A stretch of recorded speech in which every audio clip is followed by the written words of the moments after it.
जोड़ जोड़ भर लिए खजाने फिर भी तृष्णा अड़ी रही, पड़े रहे तेरे अंगले बंगले खाली बारा पड़ी रही।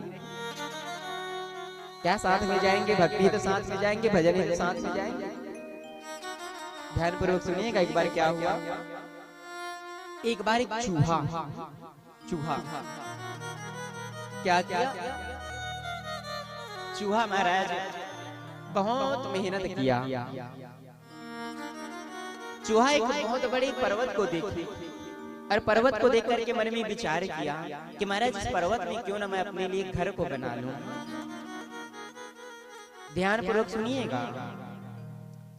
चूहा एक पर्वत को देखी और पर्वत को देख करके कहने लगी कि मैं इस पर्वत में घर बनाऊंगा। छोटे से जीव, छोटे सी चूहा मन में संकल्प ले लिया कि मैं पर्वत को तोड़ करके अपने लिए घर बनाऊंगा। अब लग गया घर बनाने। प्रत्येक दिन महाराज पर्वत को खोदता रहा, खोदता रहा, खोदता रहा।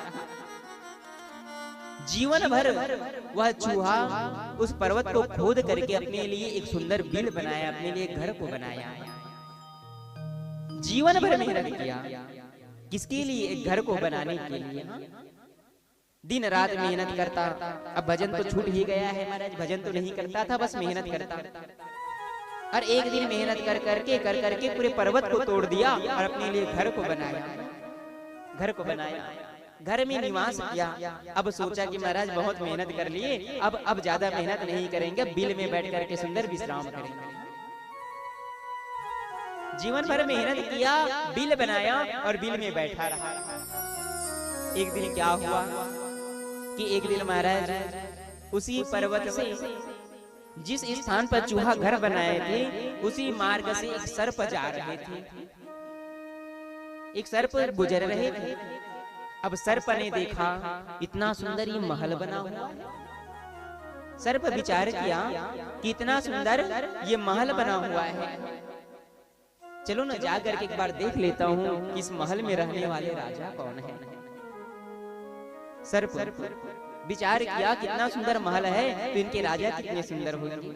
धीरे धीरे धीरे धीरे सर्प उस बिल में घुस गया और बिल में जब घुसा तो क्या देखा कि महाराज इतना बड़ा महल और महल के राजा ये चूहा। अरे चूहा कौन है? यह चूहा तो मेरे भोजन है। अब महाराज ये चूहा तो मेरे भोजन बन गए। यदि चूहा को मैं निगल गया तो चूहा भी मेरा हो जाएगा और चूहा के द्वारा बनाए गए घर भी मेरा हो जाएगा। गया और जाकर के चूहा को वह निगल गया। काल सर्प चूहा को निगल गया। अब चूहा को निगल करके देखो, जीवन भर मेहनत करके घर कब बनाया? जीवन भर मेहनत करके घर चूहा बनाया। अब उस घर में कौन रह रहा है? सर्प रह रहा है। इसीलिए महाराज हमारे परम पूज्य गुरुदेव भगवान सुंदर एक भाव बना दिया। कहा कि देखिए, खोदत खोदत चूहा मर गए। बड़े भाव से सुनिएगा। चूहा क्या कर करके मर जाते हैं?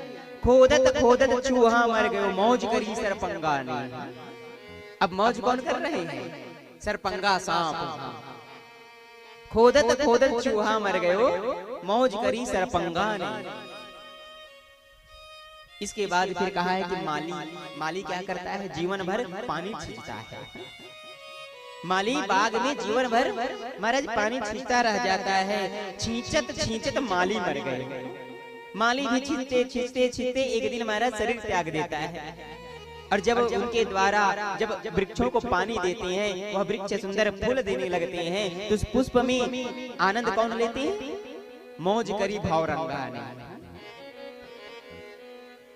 खोदत खोदत चूहा मर गयो, मौज करी सरपंगा ने।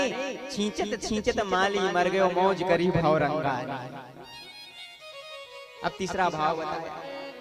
तीसरा भाव कहने लगे महाराज कि ऐसे ही जोड़त जोड़त मौजी मर गए। मौजी शरीर को कहा गया है। जोड़त जोड़त मौजी मर गए।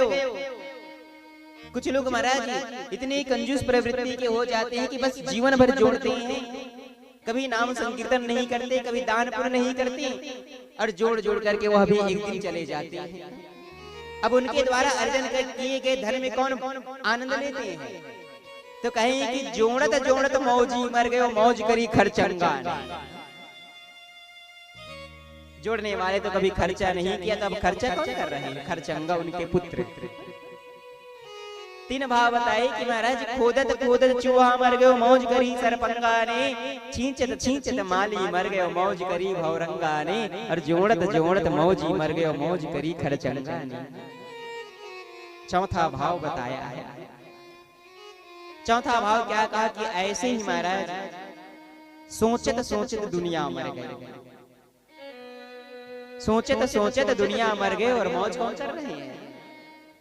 मौज कौन कर रहे हैं? तो कहा कि खोदत खोदत चूहा मर गयो मौज करी सरपंगा ने, छींचत छींचत माली मर गयो मौज करी भौरंगा ने, जोड़त जोड़त मौजी मर गयो मौज करी खर्चंगा ने, और सोचत सोचत दुनिया मर गयो मौज करी सतसंगा ने, मौज करी सतसंगा ने।